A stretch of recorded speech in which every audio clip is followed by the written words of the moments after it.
जय श्री राम। मेरे साथियों, सनातन भक्ति वाणी में आप सभी भक्तों का हार्दिक स्वागत है। आज हम श्री रामचरितमानस के बालकांड दोहा 96 से 100 का भावपूर्ण अर्थ जानेंगे। इन दोहों में माता पार्वती की मैना की चिंता, देवर्षि नारद का आगमन, भगवान शिव के वास्तविक स्वरूप का रहस्य, विवाह का शुभ मुहूर्त और श्री गणेश पूजन का सुंदर प्रसंग वर्णित है। शिव जी की अद्भुत बारात को देखकर सब चकित हो जाते हैं, लेकिन नारद जी सबके मन का भ्रम दूर करते हैं। इन दोहों के माध्यम से हमें विश्वास, धैर्य और ईश्वर की लीला को समझने की प्रेरणा मिलती है। तो आइए श्रद्धा और प्रेम के साथ इस पावन कथा का श्रवण करते हैं। जय भोलेनाथ, जय माता पार्वती।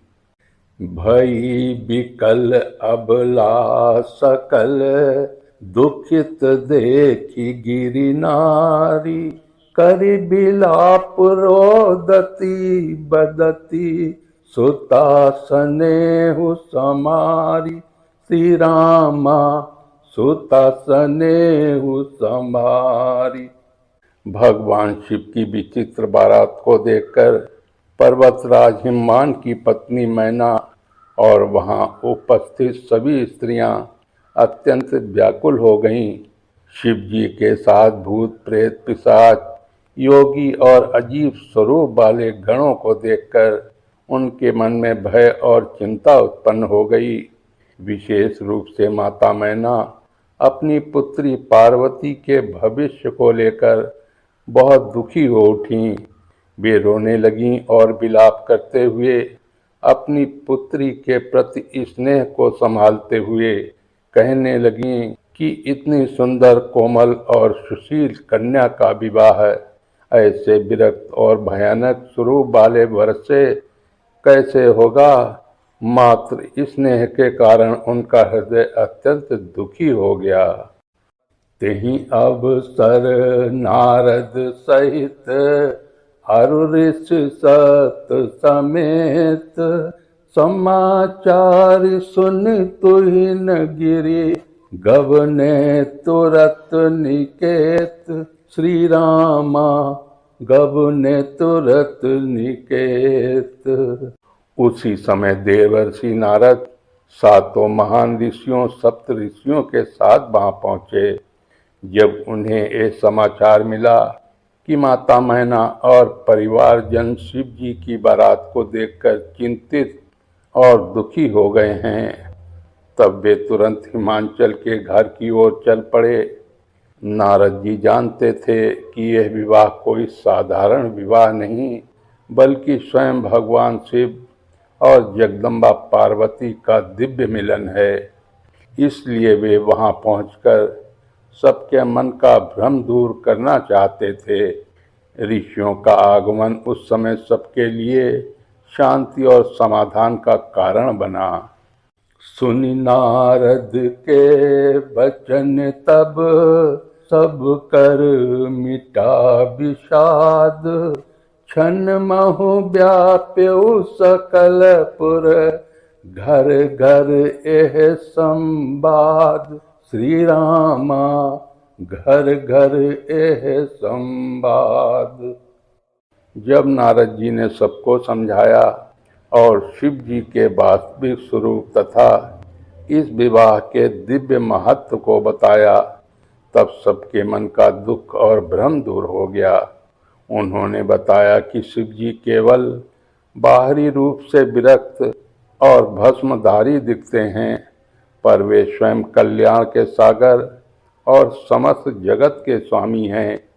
ये सुनकर माता मैना, हिमांचल और समस्त परिवार का विषाद समाप्त हो गया। वे प्रसन्न हो गए और पूरे नगर में ये शुभ समाचार फैल गया। देखते ही देखते घर घर में आनंद और उत्सव का वातावरण छा गया। बहुरी मुनि हिमवंत कहूँ, लगन सुनाई आई। समय बिलो की विवाह कर, पठय देव बुलाई। श्री रामा पठय देव बुलाई। इसके बाद ऋषियों ने हिमवान को विवाह का शुभ मुहूर्त लग्न सुनाया। उन्होंने उचित समय देखकर विवाह की सारी व्यवस्था करने को कहा। ये अवसर अत्यंत पवित्र था, इसलिए हर कार्य शुभ शांति से संपन्न होना आवश्यक था। हिमवान ने मुनियों की आज्ञा का पालन करते हुए विवाह की तैयारी आरंभ कर दी। उन्होंने देवताओं को निमंत्रण भेजा और सभी आवश्यक व्यवस्थाएं करवाईं। पूरा नगर इस दिव्य विवाह की तैयारी में लग गया। सभी के हृदय में आनंद और उत्साह भर गया। मुनि अनुशासन गणपति, मुनि अनुशासन गणपति, पूज्यहु शंभु भवानी। को सुनि संशय करे जनि, सुर अनाद जिय जानी। श्री रामा सुर अनाद जिय जानी।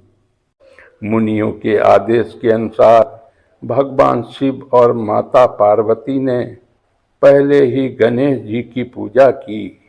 विवाह जैसे मंगल कार्य में विघ्नहर्ता गणपति की पूजा सबसे पहले की जाती है, इसलिए यह परंपरा निभाई गई।